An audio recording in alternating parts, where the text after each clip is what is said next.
Magpie Murders by Anthony Horowitz. Chapter 1 Sorrow. In 23 July 1955, there was going to be a funeral.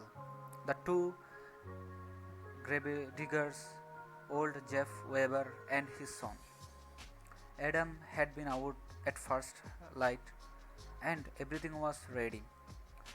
A grave dug to the exact proportion, the earth neatly piled to on site. The church of the St. Butaloff is in Saxby on Avon and never looked lovelier. The morning sun glinting off the stained glass windows. The church dated back to the 12th century, although of course it had been rebuilt many times. The new gate was the east, close to the ruins of the old chancel, where the grass was allowed to grow wild, and daisies and dead dandelions sprouted around the broken arches. The village itself was quiet, the street empty. The milkman had already made his deliveries and disappeared. The bottles rattling on the back of his van. The newspaper boy had done their rounds. This was Saturday, so nobody would be going to work, and it was still too early for the homeowners to begin their weekend chores. At 9 o'clock, the village shop would open. The smell of bread fresh out of the oven was already seeping out of the baker's shop next door. Their first customer would be arriving soon. Once breakfast was over, a chorus of lawnmowers would start up. It was July, the busiest time of the year for Saxby on Avon Skin, army of gardeners, and with the harvest fair just a month away, roses were already being pruned. Marrows carefully measured. At half past 1, there was to be a cricket match on the village green. There would be an ice cream van, children playing, visitors having picnics in front of their cars. The, the tea shop would be open for business, a perfect English summer's afternoon. But not yet. It was as if the village was holding its breath in respectful silence, waiting for the coffin that was about begin its journey from death.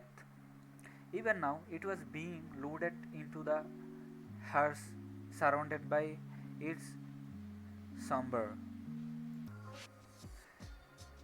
attends 5 men and a woman, all of them avoiding each other's eye, as if they were unsure where to look. 4 of the men were professional undertakers from the highly respected firm of Lehner and Crane. The company had existed since Victorian times, when it had been principally involved in carpentry and construction. At that time, coffins and funeral had been a sideline, almost an afterthought, but previously it was this part of the business that had survived. Lehner and Crane no longer built homes, but their name had become a byword for respectful death. Today's event was very much the economy package. The hearse was an older model. There were to be no black horses or extravagant wreath. The coffin itself, though, handsomely finished, had been manufactured from what was, without question, inferior wood, a simple plaque, silver plated rather than silver, carried the name of deceased and the two essential dates: Mary Elizabeth Blackstone, 5 April 1887 to 15 July 1955. Her life had not been as long as it seemed, crossing 2 centuries as it did, but then it had been cut short quite unexpectedly. There had no even been enough money in Mary's funeral plan to cover the final cost. Not that it mattered, as the insurance would cover the difference, and she would have been glad to see that everything was proceeding according to her wishes. The hearse left exactly on time, setting out on the 8-mile journey as the minute hand reached half-time fast. Continuing at an appropriately shaded pace, it would arrive at the church on the hour.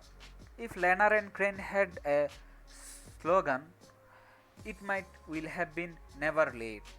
And although the two mourners traveling with the coffin might not have noticed it, the countryside had never looked lovelier. The fields on the other side of the low, flint walls sloping down forwards the river Avon, which would follow them all the day. In the cemetery at St. Botolph, the two gravediggers examined their handwork. There are many things to be said about funeral, profound, reflective, philosophical, but Jeff Weber got it right as, leaning on his spade and rolling a cigarette in between his grubby fingers, he turned to his son. If you are going to die, he said, you couldn't choose a better day.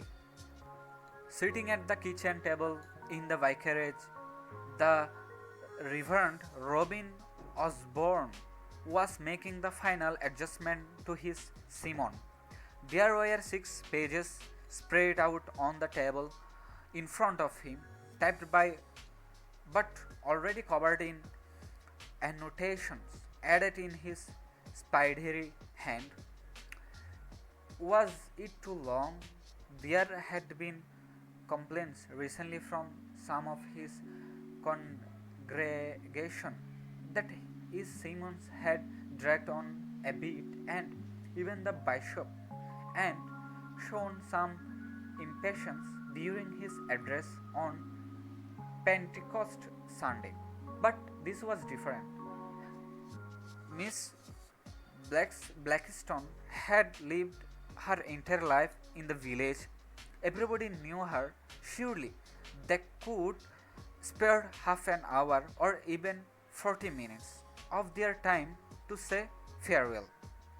The kitchen was large, cheerful room with an aga radiating a gentle warmth the whole year round, pots and pans huge from hooks, and there were jarfuls with fresh herbs and dried mushroom that the Osbornes had picked themselves.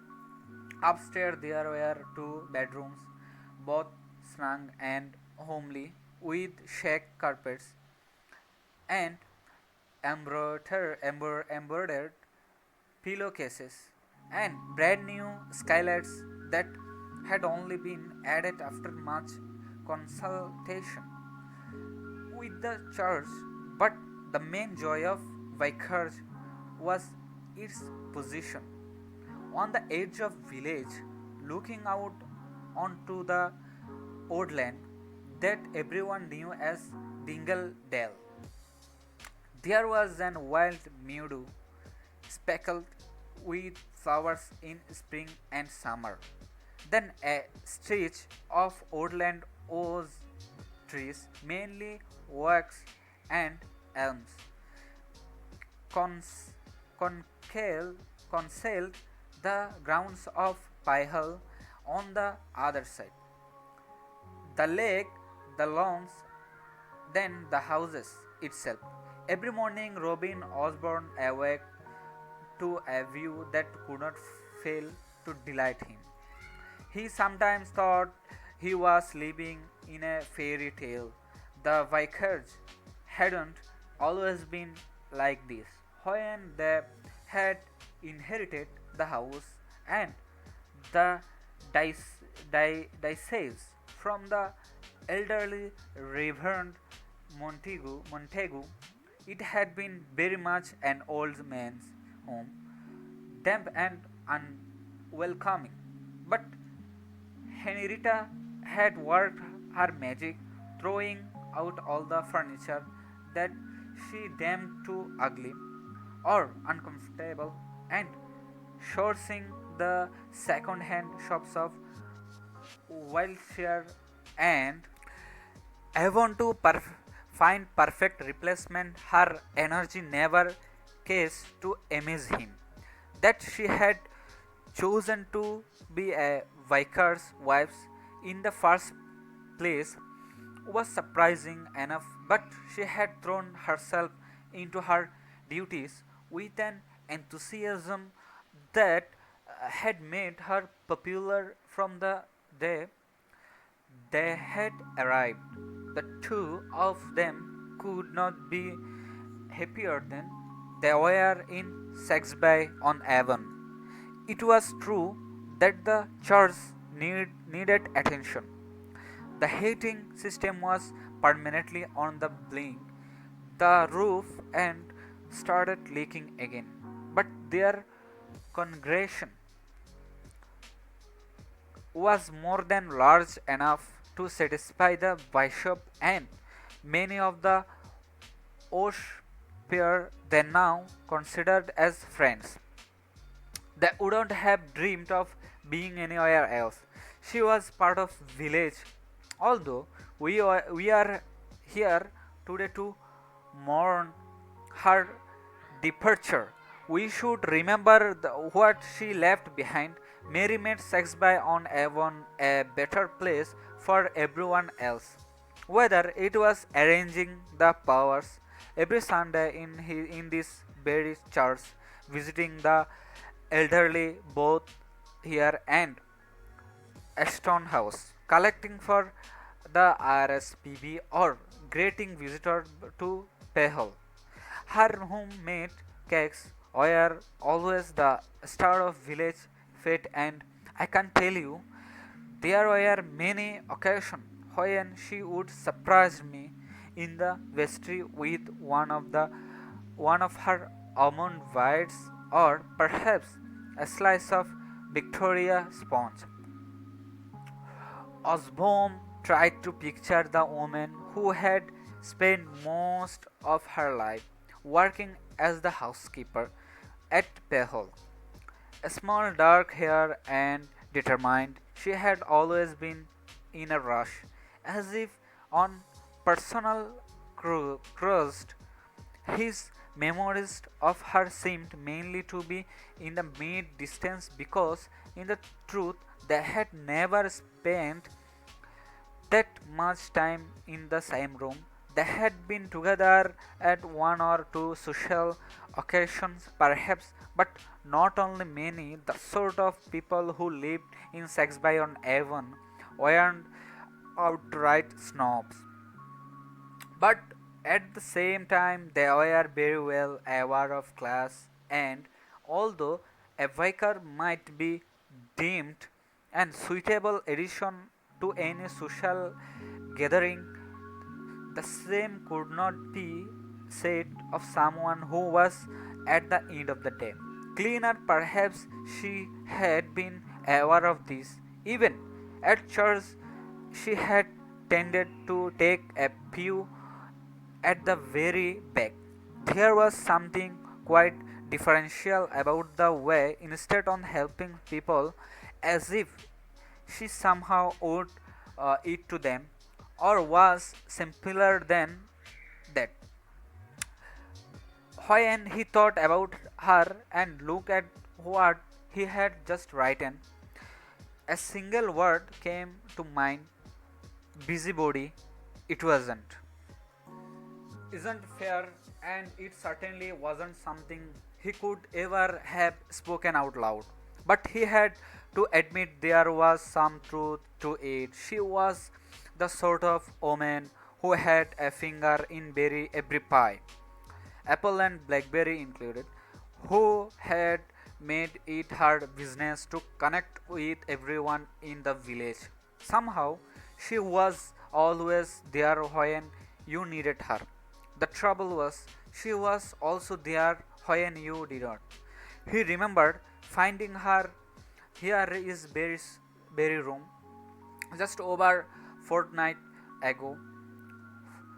He was annoyed with himself. He should have expected it. Henrietta was always complaining about the way he left the front door open, as if the vicarage were merely an appendage to the church rather than their private home. He should have listened to her. Mary had shown himself in, and she was standing there, holding up a little bottle of green liquid as if it were some medieval tal- talisman used to ward off demons. Good morning, Vicar. I heard you were having trouble with wasps. I have brought you some peppermint oil that will get rid of them. My mother always used to swear by it. It was true. There had been wasps in the vicarage. But now had she known? Osborne had not told anyone except Henrietta, and she surely wouldn't have mentioned it. Of course, that was to be expected of a community like Saxby-on-Avon. Somehow, in some unfaith- unfathomable way, everyone knew everything about everyone, and it had often been said that if you sneezed in the bath, someone would appear with a tissue. Seeing her there, Osborne had not been sure whether to be grateful or annoyed. He had met, he had muttered a word of things, but at the same time he had glanced down at the kitchen table, and there they were just lying there in the middle of all his papers. How long had she been in the rooms? He he uh, had she seen them? She wasn't saying anything, and of course he did not dare ask her. He had heard her out as quickly as could act, and that had been the last time he had seen her. He and Henrietta had been away on the holiday on she had died. They had only just returned in time to bury her. He heard footsteps and looked up as Henrietta came into the room. She was fresh out of bed, still wrapped on twirling uh, dressing gown. Now, in her late 40s, she was still a very attractive woman with chestnut hair, tumbling down, and figure that clothing catalogs would have described as full. She came from a very different world, the youngest daughter of a wealthy farmer with 1,000 acres in West Sussex. And yet, when you two of them had met in London at a lecture being given at the Wigmore Hall. They had discovered an immediate affinity. They had married without the approval of her parents, and they were as close now as they had ever been. Their one regret was that their marriage had not been blessed with any children, but of course, that was God's will and they had come accept it. They were happy simply being with each other. I thought you would finish with that, he said. She said. She had taken butter and honey out of the pantry. She cut herself a slice of bread, just adding a few last minute thoughts. Well, I wouldn't talk too long if I were you. Robin, it is a Saturday. After all, and everyone going to want to get on. We are gathering on the Queen's Arms afterwards at 11 o'clock. That's nice. Henrietta carried a plate with her breakfast over on table and plumped herself down.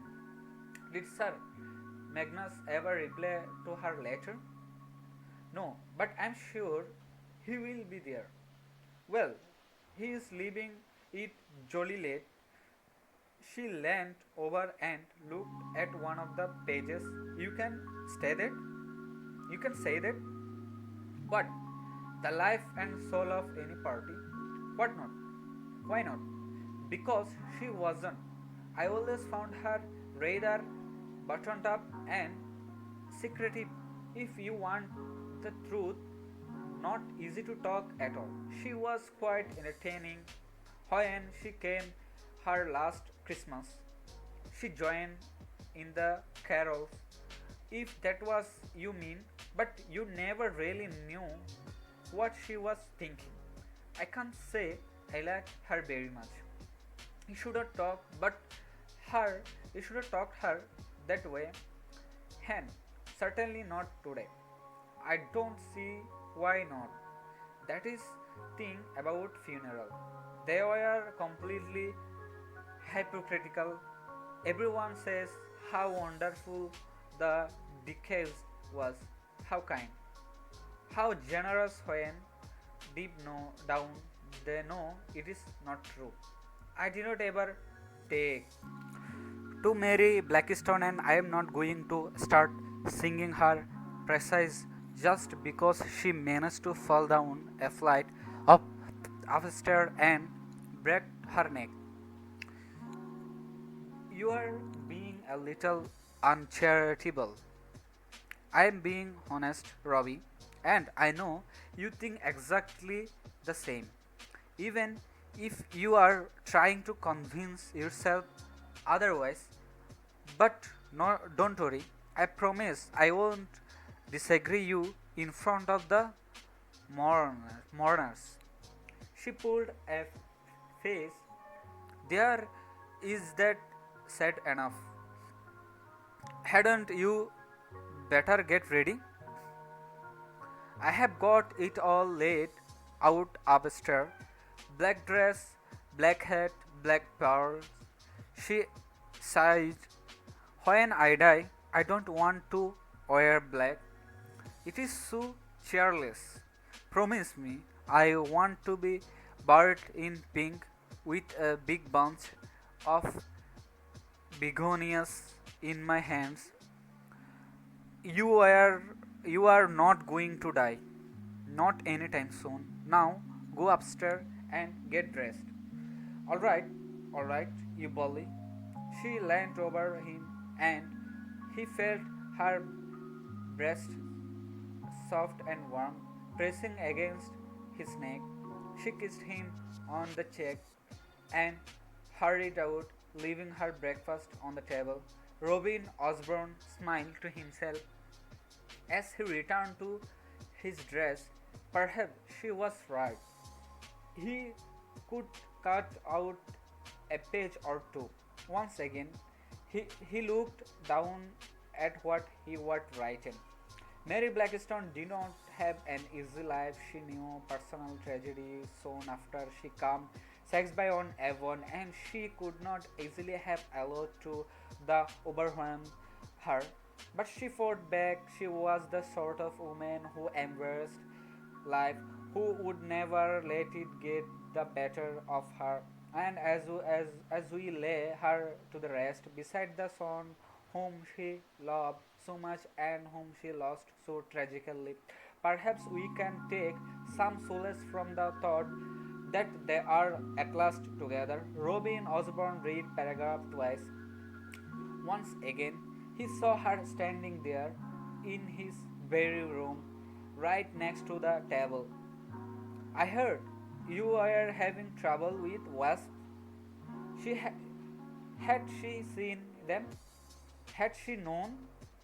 The sun must have gone behind a cloud because suddenly there was a shadow across the face. He reached out, tore up the entire page, and dropped the peaches into the bee. Dr. Emilia Redwing had woken early. She had lain in bed for an hour trying to persuade herself that she might still get back to sleep. Then she had got up, put on dressing gown, and made herself a cup of tea. She had been sitting in the kitchen ever since, watching the sun rise over her garden and beyond it the ruins of Saxby Castle, a 13th century structure which gave pleasure to the many hundreds of amateur historians who visited it, but which cut out the sunlight every afternoon, casting a long shadow over the house. It was a light after half past 8. The newspaper should have been delivered by now. She had a few patient files in front of her, and she busied herself going over them, partly to distract herself from the day ahead. The surgery was unusually open on Saturday mornings, but today, because of the funeral, it would be closed. Oh well, it was a good time to catch up with her paperwork. There was never anything very serious to treat in village like sex on Avon. If there was one thing that should carry off the resident, it was old age, and Dr. Redwine could not do very much about them. Going through the files, the cast a wary eye over the various alignments that had recently come her way. Miss Dottrell, who helped the village shop, was going over the messless after a week spent in bed. 9-year-old Billy, 9-year-old Billy Weber had a nasty attack of whooping cough, but it was already behind him. His grandfather, Jeff Weber, had arthritis, arthritis, but then he would had it for years, and it wasn't getting any better or worse. Johnny Whitehead had cut his hand. Henrietta Osborne, the vicar's wife, had managed to step on a clump of deadly night's head,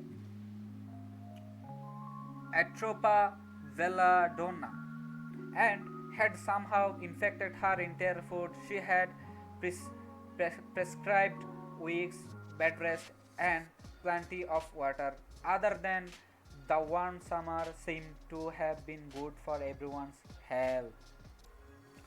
Not everyone knew there had been a death. Dr. Redwine pushed the files to one side and went over the stove where she busied herself making breakfast for both her and her husband. She had already heard Arthur moving about upstairs, and there had been the usual grinding and rattling as he poured himself his bath. The plumbing in the house was at least 50 years old and complained loudly every time it was pressed into service, but at least it didn't job. It would be down soon. She cut the bread for toast, filed and saucepan with water, and placed it on the hob, took out the milk and the cornflakes, laid the table. Arthur and Amelia Radwing had been married for 30 years, a happy and successful marriage. She thought to herself, even if things hadn't gone quite as they had hoped. For a start, there was a sustain their only child, now 24 and living with his beatnik friends in London. How could he have become such a disappointment? And when exactly was it he had turned against them? Neither of them had heard for him for months, and they could not even be sure if he was alive or dead. And then there was Arthur himself. He had started life as an architect, and good one. He had been given Salon Mandolon by the Royal Institute of British Architects for a design he had completed at art school. He had worked on several of the new buildings that had sprung up immediately after the war, but his real love had been painting, mainly portraits in oils, and 10 years ago he had given up his career to work as a full-time artist. He had done with Amelia's full support.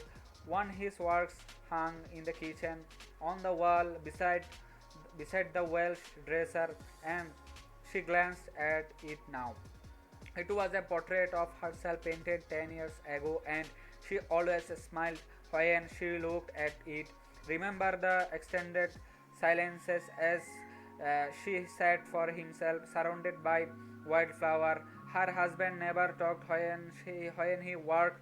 There had been dozen sitting during long hot summer, and Arthur had somehow managed to capture the heat, the haze, and late afternoon. Even the scent of meadow she was wearing a long dress with straw hat, like female Van Gogh. She had joked, and perhaps there was something of that artist style in the rage colors, the jabbing brush strokes. She was not beautiful woman, she knew it. Her face was too severe, her broad shoulders and dark hair too masculine. There was something of the teacher, or perhaps to governess, governess in the way she had half people found her too formal. But he had found something beautiful in her. It, if the picture had hung in a London gallery, nobody would be able to pass it without looking twice. It did not the hung here. No London galleries were interested in Arthur or his work. Amelia could not understand it. The two of them had gone together to summer exhibition at the Royal Academy and had looked a work by James Gunn and Sir Alfred Munnings. There had been a controversial portrait of the Queen by Simon Louis, but it all looked very ordinary and timed compared to his work. Why did nobody recognize Arthur Redwine for genius he undoubtedly was? She looked. She took three eggs and lowered them gently into the pen. Two for him, one for her. One of them cracked as came into contact with boiling water, and once she thought of Mary Blackstone with her skull split open, split open. After her fall, she could not avoid it. Even now, she shuddered at the memory of what she had seen. And yet, she wondered why that should be. It wasn't the first dead body she had encountered, and working in London during the worst of the blights, she had treated shoulders with terrible injuries. What had been so different about him? Perhaps it was the fact that had two of them had been close. It was true that doctor and the housekeeper had very little common, but they had become unlucky friends. It had started when Miss Blackstone was patient. She had suffered an attack of shingles and that had lasted for a month, and Dr. Redwine had been impressed both by her Scotism and good sense. After that, she had come to rely on her as sounding board. She had to be careful. She could not breach passion confidently, but if there was something that troubled her, she could always rely to Mary to be a good listener and to often to offer sensible advice.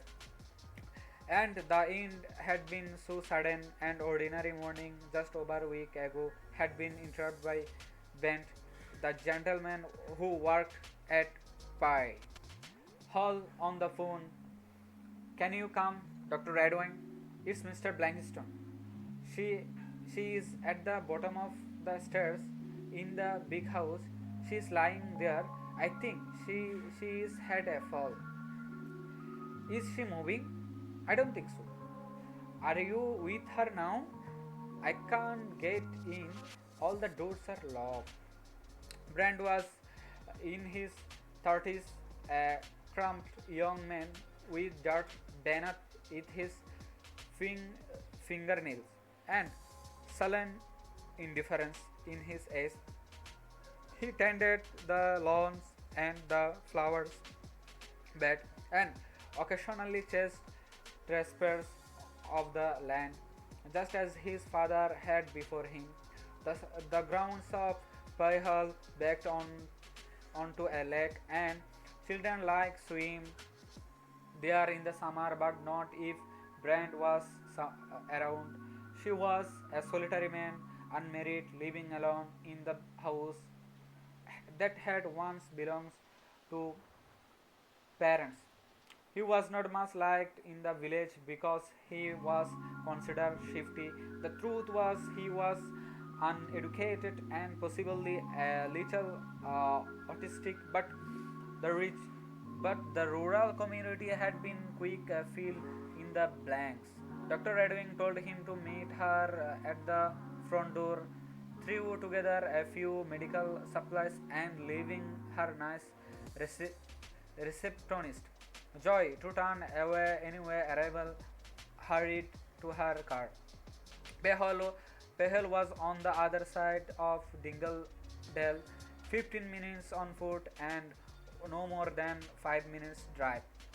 It had always been there as long as the village itself, and although it was mishmash of architectural style, in it was certainly the grandest house in the area. It had started life as a nunnery, but certainly the greatest house in the area.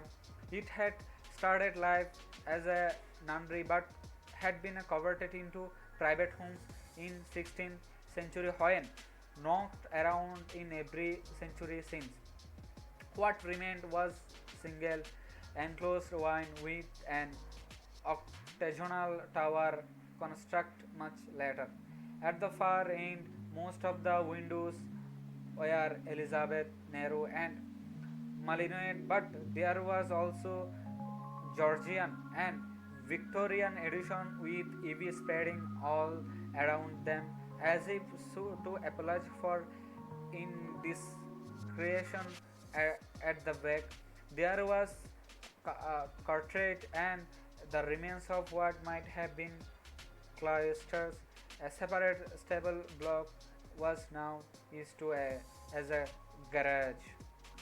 But its main glory was its sitting agate with two stone griffins mark the entrance and gravel drive past the lord's house where Mary Blankiston lived, then swept around in a graceful swan snake across the lawns to the front door with its gothic arch. There was flower beds arranged like doves of paints on a artist's palette and enclosed by ornamental hedge, a rose garden with it was set over 100 different vertices. The grass stretched all the way down to the lake with Dungledale on the door side. In that the whole estate was surrounded by mature woodland filled with bluebells, the spring separating it from the modern world. The types the tires crunched on gravel as Dr. Redwine came to the hall and saw Brent waiting nervously for her, turning his cap over his hand. She got outlook her medicine bag and went over to him. Is there any sign of life? She asked. I haven't looked, Brent muttered. Dr. Redwine was startled. He had not he even tried to help the poor woman. Seeing the look on her face, he added, I told you I can't get it. The front door is locked? Yes, ma'am. The kitchen door too. Don't you have any keys? No, ma'am. I don't go in the house. Dr. Redwing shook her head, ex, ex, exasperated in the same in the time she had taken to get her Brand could have done something, perhaps fetches a ladder to try window upstairs. If you could not get in, how did you telephone me? She asked. It didn't matter, but she just wondered. There was a phone in the stable. Well, you would better show me where she is. You can see through the windows. The window in question was at the edge of house, one of the newer edition. It gave a side view of the hall with a wide staircase leading up to the first floor, and there, sure enough, was Mary Blackstone lying sprawled out on rug, one arm stretched in front of her, partly concealing her head. From the very first sight, Dr. Redwine was fairly sure that she was dead. Somehow she had fallen down the stairs and broken her neck. She wasn't moving, of course, but it was more than that. The way the body was lying was too unnatural. It had broken doll look that Redwine had observed in her medicine books. That was her instinct, but looks could be deceptive. We have we have to get in, she said. The kitchen and the front door are locked, but there must be another way. We could try, but we could try the boot room.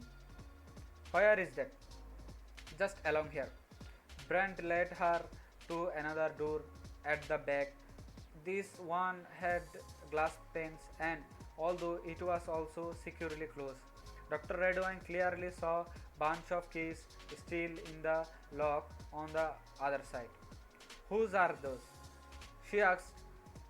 They must be hers. She came to a decision. We are going to have to break the glass. I don't think Sir Muggins would be too happy about that. Brand grumbled. Sir Muggins can take that up with me if he wants to. Now, are you going to do it or am I? The groundsman wasn't happy but he found a stone and used to knock out one of the panes. He slipped his hand inside and turned the keys. The door opened and they went in. Waiting for eggs to boil, Dr. Redwing remembered the scene exactly as she had seen it. It really was like photograph printed on her mind.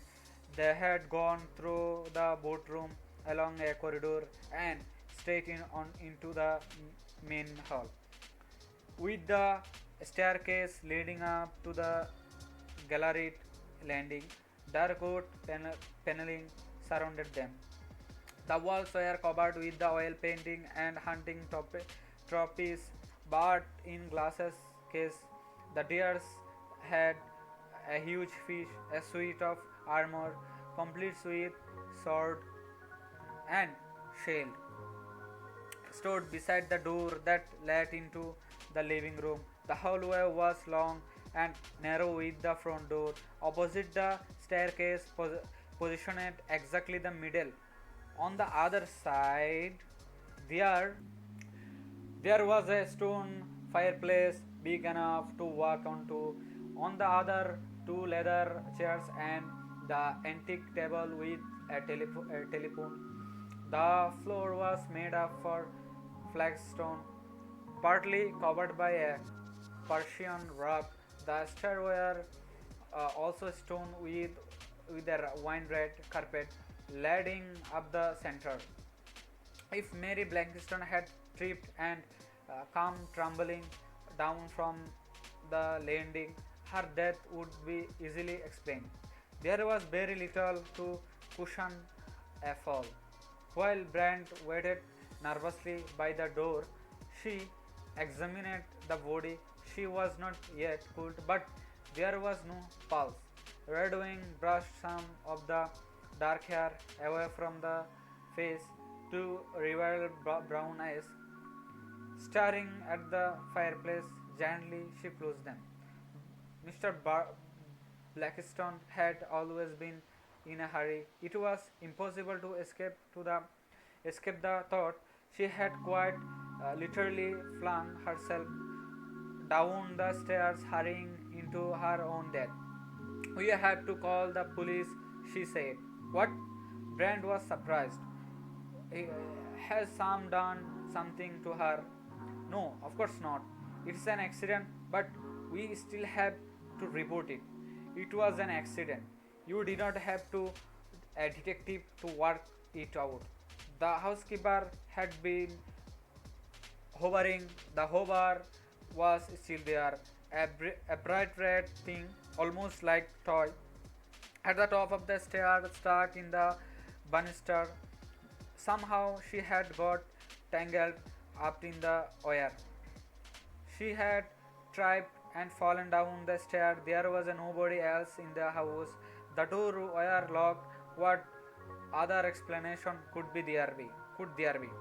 Just over a week, Amelia Redwine thoughts were interrupted by movement at the door. Her husband had come into the room. She lifted the eggs out of the pan and gently lowered them into two china egg cups. She was relieved she that had dressed for the funeral. She was quite sure he would have forgotten. She had put on his dark Sunday suit, though to no tie. He never wore tie. There were a few specks of paint on his shirt, but that was to be expected. Arthur and paint were inseparable.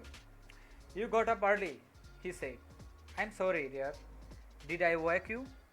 No, not really, but I heard you go downstairs. Couldn't you sleep? I suppose I was thinking about the funeral. Looks like a nice day for it. I hope the bloody vicar won't go on too long. It is always the same with Bible bashers. They are too fond of the sound of their own voice. He picked up his teaspoon and brought it crashing down onto his first head. Crack!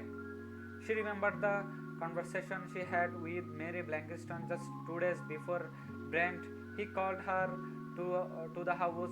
Dr. Redwine has discovered something. It was quite serious, and she she had been about to go and find Arthur to ask his advice when the housekeeper had suddenly appeared as if summoned by a malignant spirit.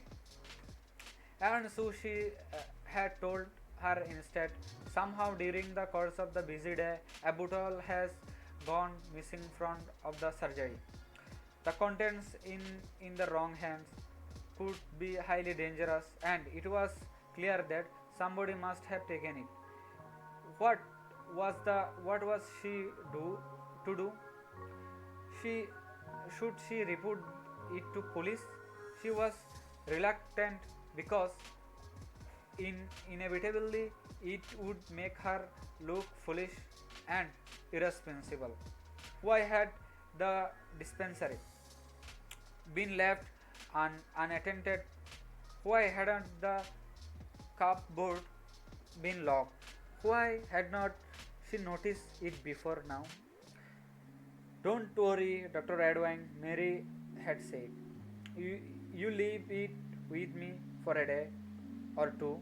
As a matter of fact, I may have one or two ideas. That was what she had said. At the same time, there had been a look on her face which wasn't exactly slave, but which was knowing. If she had seen something and had been waiting to be consulted on this very matter, and now she was dead. Of course, it had been an accident. Mary Blackiston had not had time to talk to anyone but the missing poison, and even if she had, there was no way that that could have done anything to her. She had tripped and fallen down the stairs, that was all. But as she was, her husband dumping a finger of toast into his egg, Emilia Redwine had admitted to it to herself. She was really quite concerned. Why are we going funeral? We hardly even know the woman.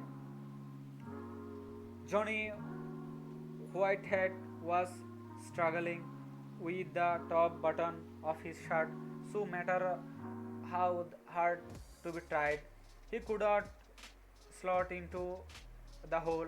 But truth was that the collar simply would not stretch all the way round his neck. It seems to him that recently all his clothes and begun to shrink. Jackets that he had worn for years were suddenly tight across the shoulders as for trousers.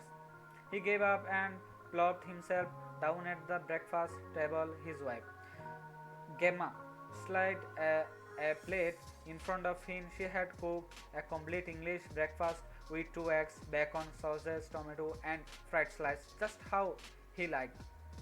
Everyone will be there, Gemma said.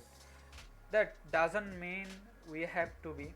People will talk if we are not, and anyway, it is good for business. Her son Robert will probably clear out the house now that she is not. She was gone, and you never know that you might find. Probably a lot of junk. Johnny picked up his knife and fork and began to eat. But you're right, love. I suppose it can't hurt.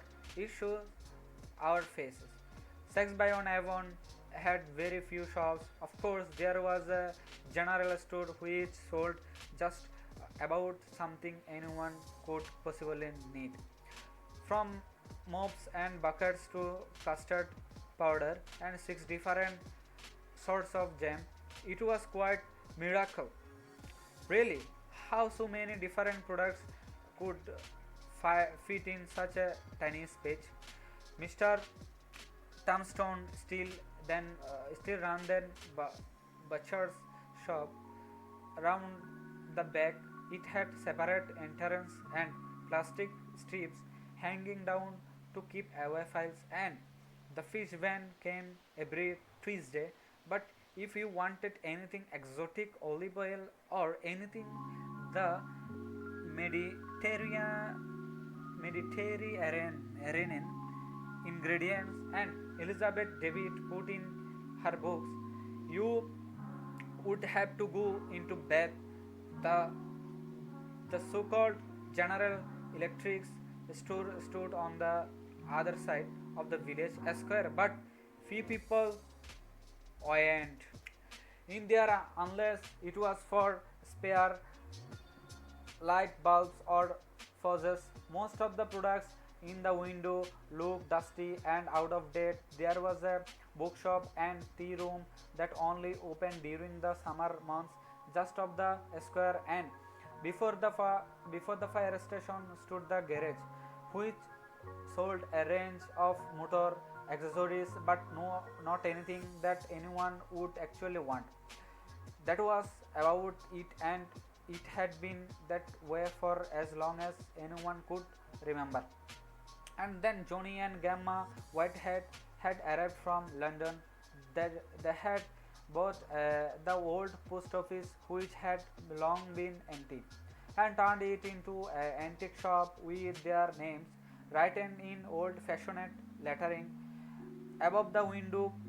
There were many in village who remarked that brick, brick rather than antiques might be more accurate description of the contents, but from the very start the shop had proved popular with visitors who seemed happy to browse amongst the old clocks, Toby jugs, canteens of cutlery, coins, medals, oil, painting, dolls, fountain pens, and whatever else happened to be displayed. Whatever anyone ever actually bought, anything was another matter. But the shop had now there for 6 years, with the Whitehead living in the flat above. Johnny was a short, broad-shouldered man, bald-headed, and even he hadn't noticed it. Running too fat, he liked to dress loudly, rather shabby, three-piece suits, usually with a brightly colored tie. For funeral, he had reluctantly pulled out a more sombre jacket and trouser in grey worsted, although, like the shirt in fitted him badly. His wife so thin and small, there would have been three of her to one of him, was wearing black. She was not eating a cooked breakfast. She had poured herself a cup of tea and was nibbling a triangle of toast. Sir Magnus and Lady Pay won't be there, Johnny muttered as an afterthought. Where? At the funeral. They won't be back until the weekend. Who told you that? I don't know. They're talking about in the pub.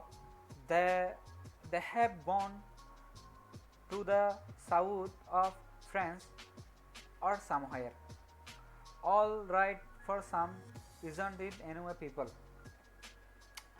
Today, I finished Magpie Murders. It's part one. Uh, every week I will upload our video of Magpie, our audio book of Magpie Murders. I think it will help you to learn English and to enjoy the book with audio. I think it will help you both. So I think you all are good.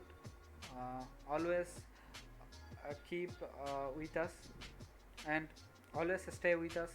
and stay with Unknown Destination. uh, Goodbye, all the best, bye.